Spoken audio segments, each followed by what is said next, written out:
मैं उनके तरह नहीं हूँ, किनकी तरह? उनकी तरह नहीं, जो जहाँ से गुजर की बकरी निकलती थी तो कहता था जमीन उनकी होगी। मैं उनकी तरह नहीं हूँ। मैं किसी का नाम नहीं लेता, तो इसलिए मैं उनकी तरह। वो याद होगा कि कई वक्फे तक कैजुअल लेबरर्स का प्रोटेस्ट चला कि हमारे लिए आखिरकार कुछ ना कुछ होना चाहिए, कोई पॉलिसी आनी चाहिए, मिनिमम वेज एक्ट लागू होना चाहिए।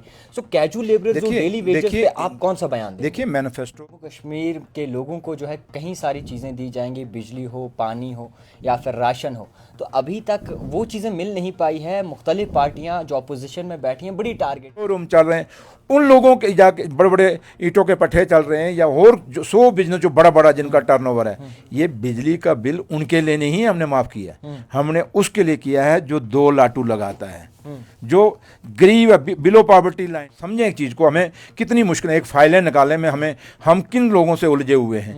आप ये मुश्किल आ रही है, सरकार मुश्किलें हैं, बट उमर फाइलें मुश्किलें नहीं, उमर साहब देखिए, जहाँ तक हो तो मुझे आप कहेंगे, मैं नहीं हूँ, कहूँगा नहीं है, बट मुश्किल में आप मत समझिए। उमर साहब के सर पे वो जो टोपी आप देखते हैं, उस टोपी के अंदर कांटे कितने हैं वो कोई नहीं देख रहा ना।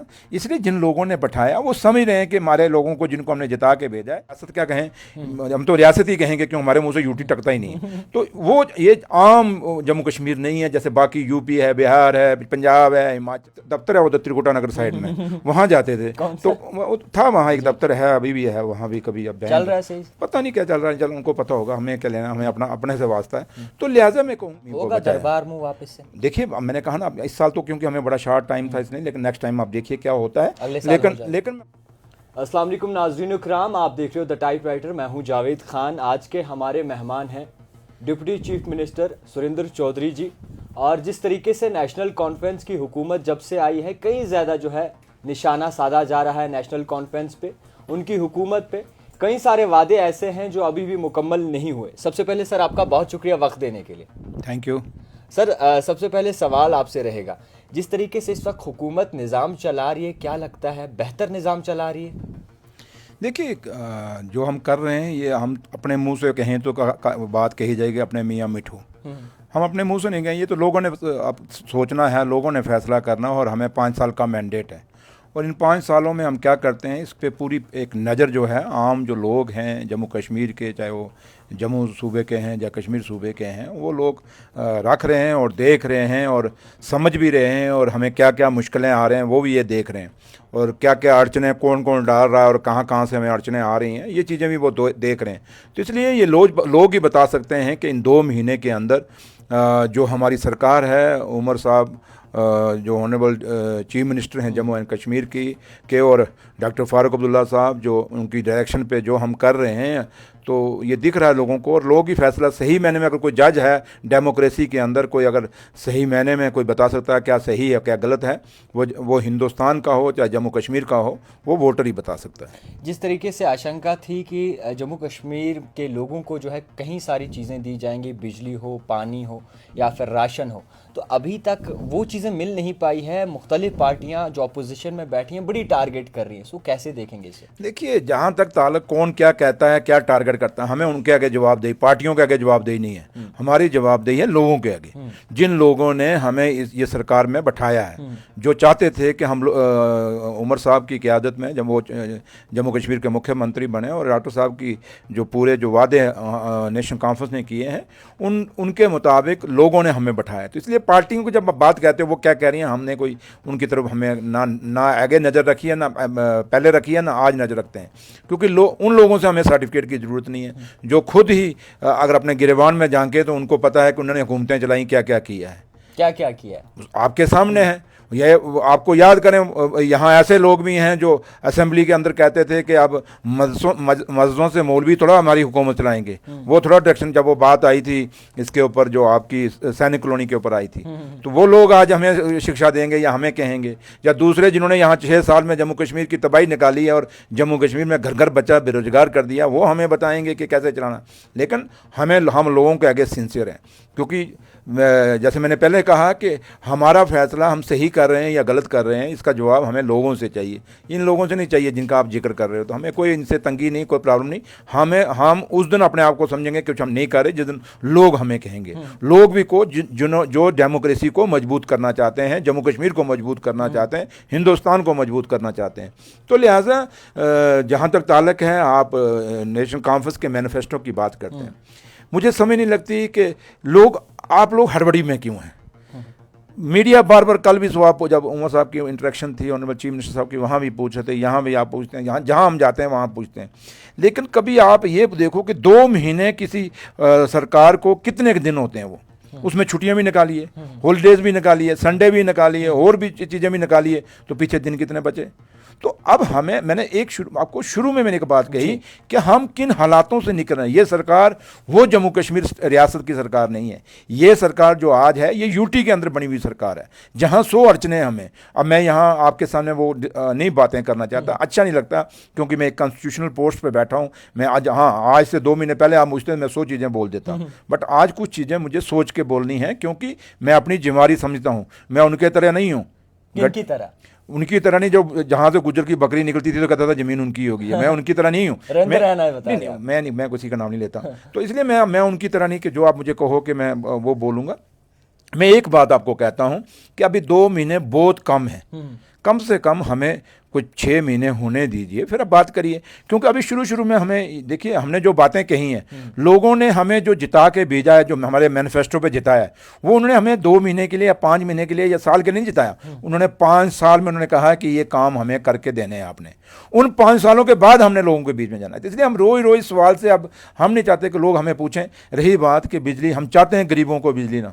अब आपके लोगों के समझने में जो आप लोगों के पता नहीं अंतर क्या है। देखिए, जिस आदमी का आराम से 3 वक्त की रोटी खाता है, जिसका क्रैशर चल रहे हैं, जिसके इंडस्ट्री चल रही हैं, जिसके बड़े बड़े मॉल चल रहे हैं, जिसके बड़े बड़े शोरूम चल रहे हैं, उन लोगों के जाके बड़े बड़े ईंटों के पट्टे चल रहे हैं, या और जो 100 बिजनेस जो बड़ा बड़ा जिनका टर्नओवर है, ये बिजली का बिल उनके लिए नहीं हमने माफ़ किया। हमने उसके लिए किया है जो 2 लाटू लगाता है, जो गरीब है, बिलो पॉवर्टी लाइन है, ये उनके लिए। आप क्या सोचते हैं सबके लिए माफ कर? नहीं है सबके, नहीं, कहाँ, आप पढ़िए ना उसको, मैनिफेस्टो को पढ़ा किसी ने नहीं है। ये इस गरीब को हमने सहूलत देनी है, जिस गरीब का 3 वक्त की रोटी नहीं, जिसको पल्ले कुछ है नहीं, जो लोग इस समय जिनकी कमाई हो, इनकम टैक्स पे कर रहे हैं, उनको आप चाहते हैं माफी बिजली का दिया जाए। इसलिए सबके लिए नहीं है, ये उन लोगों के जो गरीब लोग हैं, और जिनका देखिए बिजली क्या है, जो 200 किलोवाट बिजली चलाता है, जो उसके लिए है ना।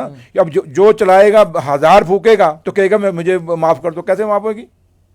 ये कुछ कानूनी बीच में है, इसको आप पढ़िए तो सही। पहले हम पढ़ नहीं रहे। राशन का भी जहां ताल्लुक है, राशन का क्या है, यही चीजें राशन में भी है कि गरीबों के लिए राशन है, मिला तो नहीं सुनिए ना, गरीबों के लिए राशन है। मैंने आप देखिए, मिलने के बाद वक्त लगता है। आप समझें एक चीज को, हमें कितनी मुश्किलें, एक फाइलें निकालने में हम किन लोगों से उलझे हुए हैं। आप ये समझ आ रही है, मुश्किलें हैं, बट फाइलें नहीं उमर साहब देखिए, जहां तक हो तो मुझे अब कहेंगे मैं नहीं हूं, कहूंगा नहीं है, बट मुश्किलें क्या है कि फाइल चलाने में मुश्किलें आती हैं। एक चीज जो जिसको 6 साल के अंदर जंग लग गया है, अब जब आपके घर में कोई चीज 6 साल पड़ी रहे, जब दोबारा दरवाजा खोलोगे, अंदर सफाई करोगे नहीं करोगे, जंग वो जंग उतारोगे नहीं उतारोगे। इसलिए फिलहाल हम लगे हुए हैं कि वो जंग उतारा जाए। जंग लगाने वाले कौन थे? मत जो है, आपको पता है 6 साल में किसने जंग लगाया, क्या हुआ। वो लोग जिन्होंने जम्मू कश्मीर की ठेकेदारी उठाई हुई थी, वो लोग जिन्होंने कम्युनिटियों की ठेकेदारी उठाई हुई थी, जात बरादरियों की ठेकेदारी उठाई हुई थी। तो इसलिए मैंने कहा जम्मू कश्मीर के लोग बहुत सुलझे हुए लोग हैं, बड़े समझदार लोग हैं, और जिन्होंने अच्छा बातें कौन करता है, जो वोट भी डालने नहीं जाते जिस दिन पोलिंग होती है, बातें कौन, जिसने उस दिन लाइन में लग के वोट डाला है, वो लोग बातें नहीं करते। वो उम्मीद करते हैं नहीं यार, कम से कम अभी आपके सामने मैं सुबह वहाँ जो कंट्रोल रूम है मैकेनिकल डिपार्टमेंट हो के आया, मेरे से पहले कौन गया? उमर साहब ने स्नो क्लियरेंस के ऊपर कितनी मीटिंगें कर ली, ऑनरेबल एमएलए के साथ भी कर ली, वर्चुअल की, कैसे की, आप खुद दौड़ रहे हैं, जा रहे हैं, गुलमर्ग जा रहे हैं, क्योंकि रोड जाएंगे नेचुरली खोल खुलेगा, पहलगाम जा रहे हैं, क्यों सड़कों में जब उमर साहब दौड़ेंगे, सरकार दौड़ेगी, मिनिस्टर दौड़ेंगे, हम सब जाएंगे, नेचुरली ऑफिसर काम करेंगे। आपके सामने बिजली के लिए अनशेड्यूल कट कितना शुरू हो गया था, कितना ज़्यादा। उमर साहब ने खुद कितनी मीटिंगें ली, मतलब कि इस समय आप मत समझिए, उमर साहब के सर पे वो जो टोपी आप देखते हैं उस टोपी के अंदर कांटे कितने हैं वो कोई नहीं देख रहा ना। इसलिए जिन लोगों ने बैठाया वो समझ रहे हैं कि हमारे लोगों को जिनको हमने जिता के भेजा है उनको मुश्किलें और मुसीबतें हैं। ये मौजू कौन ले रहा है? ये नहीं लगा जी, ये नहीं मिला जी, ये नहीं मिला। ये कौन से जो आराम से जिस दिन वोट पड़ रहे थे आराम से घर में सोए हुए थे, जिस दिन रिजल्ट था उस दिन बस खड़े होकर जाके देखें हम कौन कौन जीतता है, टीवियाँ लगा के बैठ के। लेकिन जो लोग लाइनों में लगते हैं, जो मेहनत करते हैं, जो वोट डालते हैं, जब हमें डाला किसी को डाला लेकिन वोट तो डाला उन्होंने, वो लोग जो हैं समझते हैं इस बात को। जो समझदार आदमी है वो समझता है कि सरकार जो चल रही है उसको क्या, उमर साहब की सरकार को क्या तकलीफ़ें हैं। जम्मू कश्मीर की जो सरकार है, अभी तो आप स्टेट ही नहीं, अब यूटी में कई लोग जो मंत्री रहे हैं उसमें चीफ मिनिस्टर रहे हैं जो जब स्टेट थी, तो अब यूटी में उनको क्या पता क्या होता है। वो सोचते हैं शायद ये वही सरकार है जो इससे पहले 2014 में जो सरकार बनी थी। ये 2014 वाली सरकार नहीं है, उसमें उनके पास सब पावरें थी। तो उन्होंने क्या किया, जो भी लोग उसमें सरकार में थे क्या क्या किया। तो इसलिए मैं आपसे यही कहूँगा कि इतनी जल्दबाजी में, क्योंकि आप लोग चौथा स्तंभ इस डेमोक्रेसी के, मीडिया की बहुत बड़ी जिम्मेदारी है और आपको इस जिम्मेदारी को समझना पड़ेगा। क्योंकि जम्मू कश्मीर एक आम जम्मू कश्मीर जो है एक आम, हम रियासत क्या कहें, हम तो रियासत ही कहेंगे क्यों हमारे मुंह से यूटी टकता ही नहीं। तो वो ये आम जम्मू कश्मीर नहीं है जैसे बाकी यूपी है, बिहार है, पंजाब है, हिमाचल है, दूसरी स्टेटों की तरह नहीं है। ये जम्मू कश्मीर एक ऐसा जम्मू कश्मीर है वो जो देश और दुनिया में जाना जाता है। तो इसलिए एक एक कदम यहाँ फूंक के रखना पड़ता है। सर, आपसे लोगों को बहुत ज़्यादा उम्मीदें हैं। आप जिस तरीके से काम करते हैं, जिस तरीके से आपने जीत हासिल की, अनप्रिडिक्टेबल था कि आप इतने निखर कर सामने आए। तो जम्मू में ही आपको याद होगा कि कई वक्फे तक कैजुअल लेबरर्स का प्रोटेस्ट चला कि हमारे लिए आखिरकार कुछ ना कुछ होना चाहिए, कोई पॉलिसी आनी चाहिए, मिनिमम वेज एक्ट लागू होना चाहिए। सो कैजुअल लेबरर्स जो डेली वेजेस पे आप कौन सा बयान दें? देखिए, मैनिफेस्टो में हमारे है, ये मैनिफेस्टो बड़ी जिम्मेदारी से बना। बड़े सीनियर लीडर जो पार्टी के हैं, जो बड़े बड़े कदावर नेता हैं नेशन कॉन्फ्रेंस के, जो इंटेलेक्चुअल लीडर हैं, उनकी क़यादत में ये सारा चीज़ें बनी हुई हैं। और जो कुछ बनाया गया वो जम्मू कश्मीर की दुखती नब्ज पे हाथ रखा हुआ गया। जो जम्मू कश्मीर की किसी तरीके, चाहे बिजली हो, पानी हो, स्कूल हो, सड़कें हो, हॉस्पिटल हो, डेली वेजर्स हो। और अब जब डेली वेजर की बात करते हैं, खाली हम पीएचई या पीडीडी की नहीं करते, सारे ऑल डेली वेजर जहाँ जहाँ भी लगे हैं तो सबकी बात करते हैं। अब ये रोड क्लियरेंस है, यहाँ भी तो डेली वेजर बेचारा काम कर रहा है। बिजली के खंभे पर कौन चढ़ता है? डेली वेजर चढ़ता है। कहीं शहीद भी हो गए बेचारे। आपके पानी के लोग हैं, कितने बेचारे आज मर गए हैं, लेकिन पानी वो चलाते हैं, एक एक ट्यूबवेल कैसे मुश्किल से चलाते हैं। फॉरेस्ट मतलब अगर डिपार्टमेंट में गिनना शुरू तो सारे डिपार्टमेंटों में डेली वेजर हैं। डाक बंगलों में हैं, पीडब्ल्यूडी में हैं, हर डिपार्टमेंट में, टूरिज्म के अंदर हैं। तो लिहाजा ये मसला ये नहीं कि हम कौन से department, daily Vaser means Jammu Kashmir का जो डेली वेजर है, तो उनका लिए उन्होंने प्रोटेक्शन तो बड़ी की, लेकिन रोए उसके आगे जिनको कदर ही नहीं थी उनकी। लेकिन हमारे पास उसमें नहीं आते थे, वो उन एक दफ्तर है उधर त्रिकुटा नगर साइड में, वहाँ जाते थे। तो था वहाँ एक दफ्तर है, अभी भी है, वहाँ भी कभी अब चल रहा है, पता नहीं क्या चल रहा है, चल उनको पता होगा, हमें क्या लेना, हमें अपने से वास्ता है। तो लिहाजा मैं कहूँगा कि वहाँ वो जाते थे और वहाँ वो उनको अश्योरेंस देते थे। और जब अश्योरेंस देते थे उनको कोई पूछे आप क्या सोच के अश्योरेंस देते थे? आपने 6-10 साल हुकूमत चलाई, पहले वो हुकूमत में रहे, उसके बाद वो 6 साल, फिर तो उनकी अपग्रेडेशन हो गई, प्रमोशन हो गई। जब यूटी बनी जम्मू कश्मीर की तो वो यहाँ बड़े बड़े ओहदों में बैठ गए। तो इसलिए आज हम जहाँ तक ताल्लुक़ है, देखिए जम्मू कश्मीर में जो आज बना इन 75 सालों में, ये नेशनल कॉन्फ्रेंस का, चाहे वो शेख साहब का टाइम हो या डॉक्टर साहब का टाइम हो, फिर उमर साहब का एक टेन्योर रहा, तो ये चीज़ें नेशनल कॉन्फ्रेंस ने आज जो आपको सड़कें, दूर दराज, ये स्कूल, कॉलेज, हॉस्पिटल, ये जो आपकी मुफ्त शिक्षा जो है जम्मू हिंदुस्तान में कहीं है, ये जम्मू कश्मीर में किसने दी? शेख साहब ने दी। लैंड टू टिलर किसने दिया? रिफॉर्म्स। लोग रात को सोए थे किसी और की ज़मीन पे, जब सुबह उठे उस ज़मीन के वो मालिक थे। मतलब नेशनल कॉन्फ्रेंस का जहाँ ताल्लुक है, ये एक गारंटी वाली, ये वो गारंटी वाली पार्टी। कई लोग आप जाते हैं ना मार्केट में सामान कि भाई मार्केट में होते बड़े प्रोडक्ट हैं, आप कहते हो नहीं यार ये लेना, इसकी ये चलता है, बड़ा लंबा चलता है। वही है नेशनल कॉन्फ्रेंस। नेशनल कॉन्फ्रेंस पे लोगों को भरोसा है, विश्वास है कि ये जो आई सरकार में आई है ये बेरोजगार बच्चों के लिए भी करेगी, बाकी जो हमारी आम जो लोगों की सहूलतें हैं, जो लोगों के काम हैं वो करेगी। तो इसलिए उनकी एक उम्मीद हमारे पे है। जम्मू वालों का एक्सपेक्टेशंस आप पे बहुत ज़्यादा है, आपको डिप्टी चीफ मिनिस्टर का ओहदा दिया गया है। जम्मू वालों के लिए क्या कुछ तोहफा होगा आने वाले वक्त में? देखिए, जम्मू सूबा इस समय बड़े क्रूशियल जंक्शन से निकल रहा है और इतिहास के उस चौराहे पे खड़ा है जम्मू, जहाँ जम्मू के लिए बड़ी मुश्किल होगी। और ऑनरेबल चीफ मिनिस्टर जनाब उमर अब्दुल्ला साहब भी इसके लिए बड़े चिंतित हैं कि जम्मू को कैसे बचाएगा, क्योंकि जम्मू की इकानमी ख़त्म हो गई है। और सबसे बड़ा जम्मू की इकानमी को अगर किसी ने मार दिया जब यहाँ पे दरबार मूव को रोका गया, क्योंकि दरबार मूव से दरबार मूव के दो चीज़ें थी, फ़ायदा होता था। एक तो होता था जब यहाँ से लोग जाते थे वो टैक्सी, होटल, दुकानें, शॉपिंग करते थे, पेट्रोल पंप में जाते थे, मकानों में रहते थे, बड़े तरीक़ों से लोगों को वहाँ पे फ़ायदा होता था। बाज़ारों के बाज़ार भरे रहते थे 6 महीने। अब वो बाज़ार खाली हो गए क्योंकि दरबार मूव हुआ नहीं। उससे भी काफ़ी सारा पैसा जो है, रेवेन्यू जो है जम्मू कश्मीर में जो इकानमी में ऐड होता था वो ख़त्म हुआ।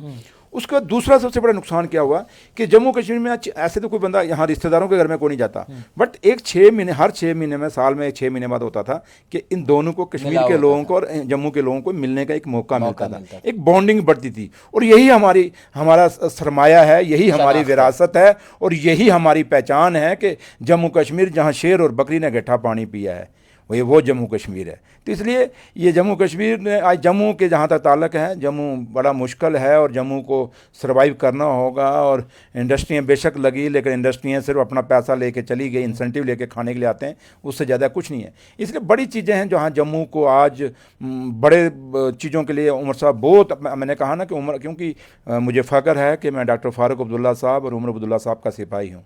और वो लीडर जिनके लिए दिल में और दिमाग में सारे दोनों सूबे हैं, चाहे जम्मू सूबा है चाहे कश्मीर सूबा है। और उसके बाद सारियां जात, बरादरियां, मज़हब, फ़िरका परस्ती सबसे ऊपर उठ के मेरे लीडर हैं। और आज अगर मैं आपके सामने डिप्टी चीफ मिनिस्टर बना हूं तो ये देखिए, ये लीडरशिप का फ़ैसला है। किसी ने जम्मू से आके थोड़ा बोला था कि सुरेंद्र चौधरी को बनाओ। ये लीडरशिप ने पूरे जब लोग कह रहे थे कि जम्मू के साथ डिस्क्रिमिनेशन हो गई, तो मेरे लीडरों ने एक फ़ैसला किया कि Surendra Chaudhary deputy chief minister होगा। उसके बाद बताएं कोई आवाज़ उठी वहाँ पे?